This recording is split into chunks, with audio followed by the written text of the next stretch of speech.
Hi guys, it's Charlie with Boxing Focus, and I wanted to debunk some of the popular claims made as evidence that Manny Pacquiao has been on performance-enhancing drugs. I think they're relatively easy to debunk. I think they're generally made by people who are slightly ignorant of Manny Pacquiao's career and don't have any interest in actually looking at it and establishing whether their beliefs are true or false. They've just latched onto something and they like to repeat it. I will preface it by saying I'm not a member of Pacquiao's camp. I don't know anybody who is. I have no connection whatsoever to Manny Pacquiao. Also, I'm not a member of Floyd Mayweather's camp. I don't know anybody who is, and I have no connection to anybody who is either. So I don't know if Manny Pacquiao's taken performance-enhancing drugs in the duration of his career. I don't know if Floyd Mayweather's taken performance-enhancing drugs in the duration of his career. I can only go on the evidence that we have before us, and the evidence that we have is basically that neither Manny Pacquiao nor Floyd Mayweather have taken performance-enhancing drugs. They've never failed a drug test. They've been drug tested for the majority of their careers. You know, perhaps some of the testing wasn't that stringent. That's not for us to know. You know, it is what it is.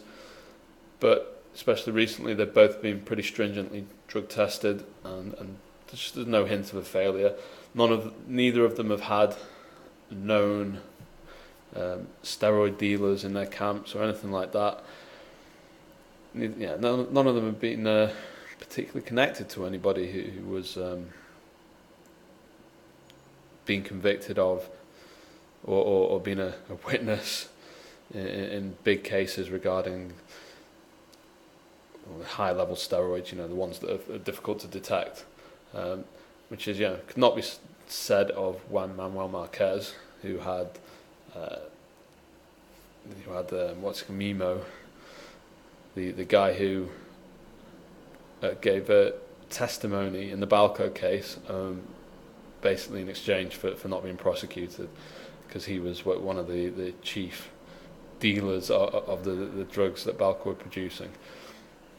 Anyway, so all that aside, let's look at what people like to say. So my personal favourite, the most ridiculous one, Pacquiao's head has grown since he as he went up through the weights, so therefore he must have been taking steroids in order to cause his head to grow. I mean, alright, I'm not an expert on steroids. I should probably have added that to the preface. I don't really know that much about them outside of what you read on Wikipedia, you know, the stuff that comes out in high-profile cases. You know, it is fairly common knowledge that if you do take an awful lot of steroids, and obviously different steroids and different PEDs have slightly different effects and slightly different purposes. Not even talking about diuretics, kind of ignore that one. We're talking more about the stuff that helps you gain muscle and develop possibly more explosive muscle. Some of these steroids, they can cause your jawline to become more pronounced, to grow bigger. I think if you were to take photos, in fact I've looked at photos of Pacquiao when he was younger and when he's older, and I don't see that. I really don't see a more pronounced jawline. Do notice that his head does look bigger because he has a different haircut. It's pretty easy to explain. Basically, when he was younger, he had a crew cut. These days, as a political figure, he likes to have this kind of bowl cut, which just makes his, you know, it adds an extra inch of circumference around his head. It's fairly obvious, and the fact that people don't see it kind of is comical to me. So, we'll just dismiss that claim out of hand. The next one made is, he got knocked out twice in his career, and then after that, he becomes this indestructible guy who can take punches from welterweights. Which actually sounds quite reasonable, but it's also a little bit ignorant of Manny Pacquiao's career. If you were to look at Manny Pacquiao's career in a little bit more detail, I think it becomes a little bit more obvious. So we're going to do that shortly. We're also going to look at another claim at the same time, and that this guy's been ultra destructive as he's gone up through all the weights. I mean, how could he be fighting at 106, 112 pounds and then move up to, 122, 126, 130, 135 briefly, 140 briefly, 147. How could he just be going up these weights and carrying this explosive punching power? So we're gonna deconstruct that one as well. So we're going to begin Manny Pacquiao's career down at 106 pounds. We're going to pull up the boxrec record, so you can do it as well. Manny Pacquiao boxrec. Google that. I'll also put a link in the description. So his first fight is in January 1995. Manny Pacquiao is 16 years old. He turned 16 in December of 94 because he was born December of 78. So just turned 16, turns pro. 3 decisions, scores a knockout in his 4th fight, another decision, another knockout, another decision. Gets 2 knockouts. That's the first time he gets back-to-back knockouts. Still 1995, gets another decision. So pretty successful opening year for Manny Pacquiao's career as a 16-year-old. He's got 6 decisions, stopped 4 guys. Then he gets another decision, a technical decision, after an accidental headbutt, and then he suffers his first defeat. He gets knocked out by Toro Campo. Toro Campo is 23 years old. He's got the best record of any fighter that Manny Pacquiao's faced by this point. Is it that surprising, a 23-year-old knocking out a 17-year-old? If you think back to when you were 17, were you ripped and strong? Were you big like an adult? Most of us weren't. Manny Pacquiao certainly wasn't. Not just that, as a 17-year-old, Manny Pacquiao turned to boxing. As a 16-year-old, he went professional, and he turned to boxing to make money. I mean, this was a kid who, he ran away from home at 12, worked on building sites, did all kinds of different stuff before he stumbled into boxing. He didn't have a world-class trainer, he didn't have a stellar amateur background. He was just in the sport because he was strong and aggressive and he wanted to earn money. So it's no surprise he's not technically that great at this point. And he's come up against a man with a good record. I say good record, 11 wins, 4 losses, but it's probably on a slightly competitive circuit in the lower ranks of the Philippines. And he's got knocked out. That happens in boxing. It's not a big shock to me. I would expect if Floyd Mayweather had been fighting professionally, he may not have been knocked out, but he would have lost a few fights. I'm pretty sure he lost quite a few amateur fights. We know because we can see Floyd Mayweather's amateur record, and it was not perfect. But, that's fairly normal, because when kids fight adults have a big advantage. Another fun fact about Floyd Mayweather. So Manny Pacquiao debuts at 106 pounds. Floyd Mayweather, when he was 16, I can't remember the source, but I'm pretty sure we could find it. Floyd Mayweather, at age 16, fought in the 106 pound division in the amateurs. Not that really shocking that Manny Pacquiao weighed 106 pounds at 16 years old, but there you go. So when he loses his first fight, so Toro Campo, that is actually 112 pounds. So he's actually gone up a division by now. He then gets another decision, and so Toro Campo is 17. His third fight is a 17-year-old. He gets another decision. So now this is 13 fights in which he scored 4 knockouts. That's not a massive percentage. In fact, if we work it out, 4 divided by 13, that's a 30% knockout ratio. That's not something you'd really associate with Manny Pacquiao, is it? But a 17-year-old, 16-year-old Manny Pacquiao, well, that makes more sense. So after this, he then goes on a bit of a knockout streak. He knocks out, now he's 17 and a half, turning 18. He's filling out a bit more, getting a bit bigger. He knocks out 1, 2, 3, 4, 5, 6, 7, 8 guys in a row. And that 8th knockout in a row, he knocks out somebody for the OBF flyweight title. So he's now actually stepped up in class seriously. And he's done well for himself. He's got a it's at the Filipino Boxing Federation title. Then gets another decision amongst quite a lot of knockouts, and then he fights in his first world title fight in December 1998. He's 19 years old, and he's fighting for his first world title. It's pretty good going, really. 19 years old. Wonder how old Floyd Mayweather was when he fought for his world title. Where was Floyd Mayweather when he was 19? That's a question that Mayweather maybe wants to ask himself, but anyway. And he wins that by knockout.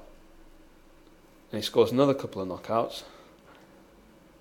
And then, whilst fighting, or whilst defending his world flyweight title, he gets knocked out by Singh Surat, who is also undefeated at the time, so obviously a bit of a prospect himself. And this fight at 112 pounds, Manny Pacquiao failed to make weight.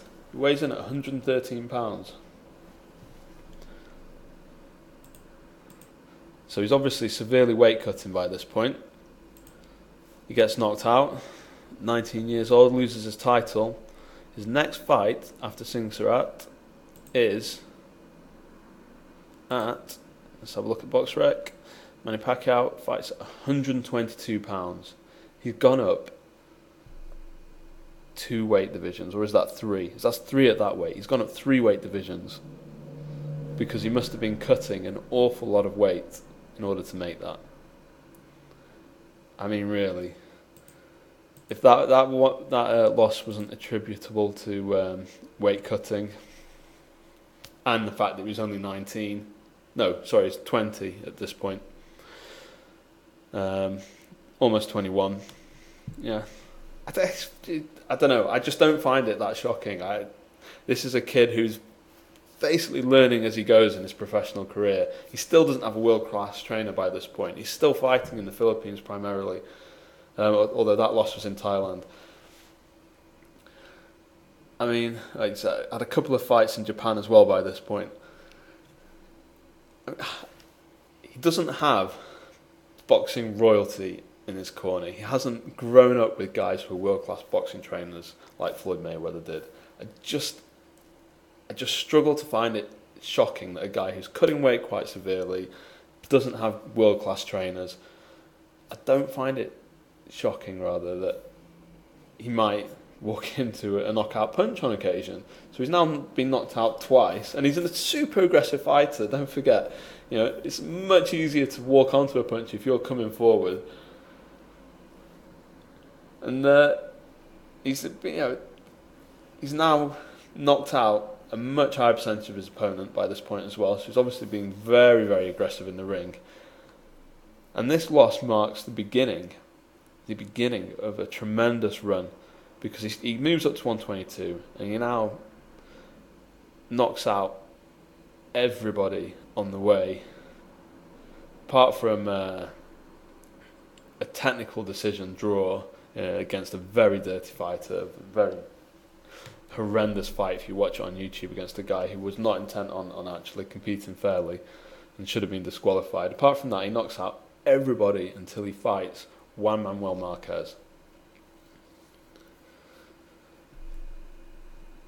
So he fights Juan Manuel Marquez for the first time, and he puts him down on the canvas 3 times in the featherweight division at 126 pounds, though they both weigh 125 at the weigh-in.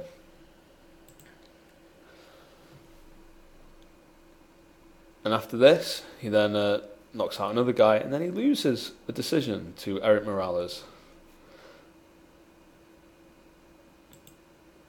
So far, basically the guys to have taken the distance since he's become more of an adult, since he's become 19 years old, the only guys to have gone the distance with him are Eric Morales and Juan Manuel Marquez. So that's, is that really carrying power up through the divisions? And this is at 130 pounds, the Morales fight. This is just a very aggressive, explosive fighter who stepped up another level against some very, very tough guys. The next person to go the distance with him is Larios, who was a pretty, not a spectacular guy, but he had a very, very good record. And the next person to go the distance is Barrera, So basically, only very, very good fighters are going the distance from Manny Pacquiao by this point in his career. But there's another thing that's changed. He's gone from knocking guys out quite early, quite often in fights. If you go back down the list, you're getting lots of first round, third round, fourth round, third round, second round, fourth round, first round knockouts. Then he goes up in weight, and now fighting 122, he's getting like fifth round, sixth round, 10th round, and then he's growing a bit more. Second round, first round, fifth round, third round, 11th round, and he's getting a few decisions. And the knockouts, he doesn't score any more first round knockouts because he's gone up in weight a little bit, and he's fighting bigger and stronger and more high profile guys. But anyway, he does continue tearing through the divisions a little bit. He stops Solis in the 8th round. Solis is a super featherweight, so this is 130 pounds. That's an 8th round stoppage. Then the decision victory over Barrera, decision victory over Marquez. Then he goes to the lightweight, where he stops Diaz in the 9th round. Now he obliterated Diaz for 9 rounds. Took 9 rounds to knock him out. That was such a one-sided fight. I don't think this is really power carrying through the divisions if it takes 9 rounds of hitting somebody flush in order to stop them. Then he fights De La Hoya. De La Hoya dead at the weight. A fight that everybody predicted would be a mismatch in De La Hoya's favour turns out to be the opposite way around because De La Hoya couldn't do much other than stand there. Then he fights Ricky Hatton. Ricky Hatton fought the worst fight imaginable, and Pacquiao knocked him out in the 2nd round, knocked him out cold. But he's basically the only fighter since, he got a 3rd round stoppage over Morales. Morales didn't shower himself in glory in that fight. He wasn't badly hurt. He was shaking his head. He basically didn't want any of it in that fight. So since Hatton, 2nd round, back down the list, Morales in the 3rd round. Basically have to go back to 2004 to get something a knockout that's happened early in the fight. It's not really punching power carrying through the weights destructively, even though he is stopping quite a few guys, but also going the distance with the better fighters.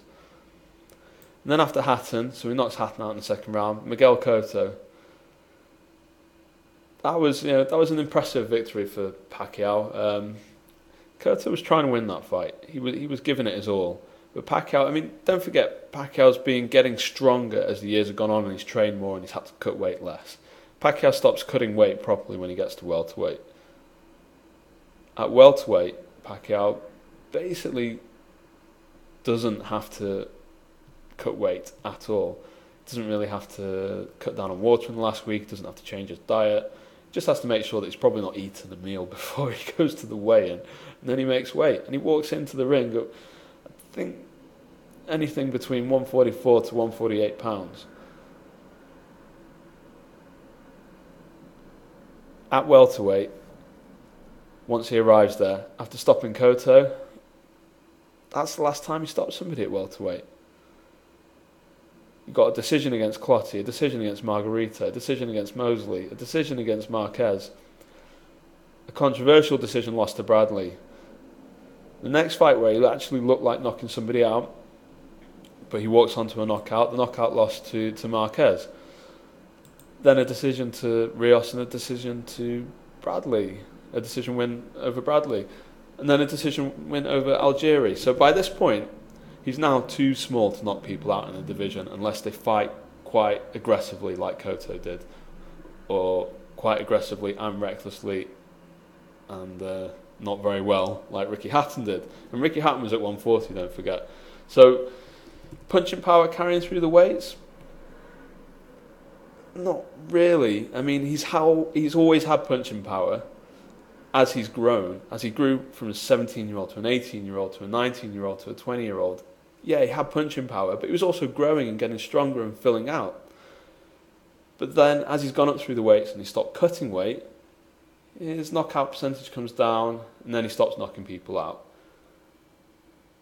So these two myths, that he's always knocking people out, until he stops taking performance-enhancing drugs.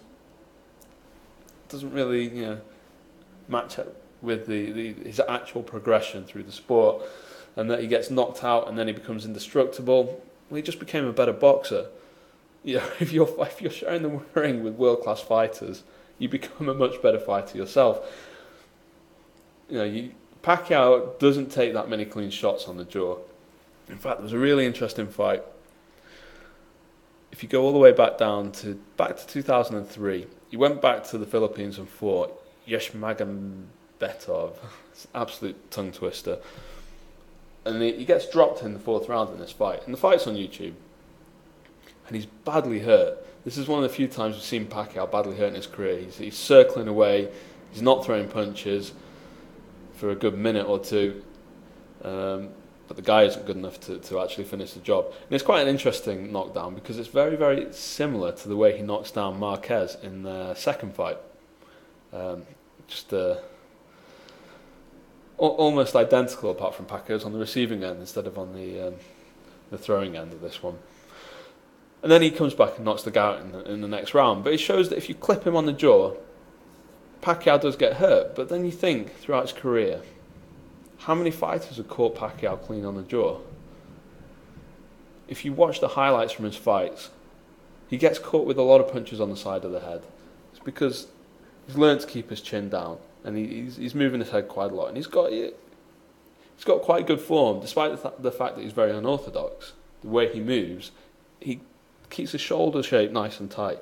He doesn't really put his chin out there to be hit very often. And especially when you've got somebody as aggressive and fast as Pacquiao, if their chin is tucked, it's very hard to catch them clean. And really, the only person who's managed to catch them clean successfully is Juan Manuel Marquez. And you see a few times in the various fights, his head popping up, and obviously the one punch that lands straight bang on the button that knocks him out. But other than that, when Cotto was hitting him, he was hitting him on the side of the head. The side of the head is a lot harder. So when he's gotten to welterweight, he's not really being chin checked. He's not being chin checked, and as a consequence, it looks like he can take this great punch at welterweight. But really, it's just that guys haven't figured out how to catch him clean. So I'd be interested to hear a counter argument to this by anybody who's actually looked at Manny Pacquiao's career record and has got a more insightful way of suggesting that he may have cheated, because I just don't see it. I just see a guy who grew up fighting and grew up in the ring and has always been talented and explosive and was raw, and as a consequence did lose. Did get knocked out a couple of times early, but after that only the best could live with him. That's my take on Manny Pacquiao. This is Charlie of Boxing Focus. Thanks for watching. Appreciate any feedback.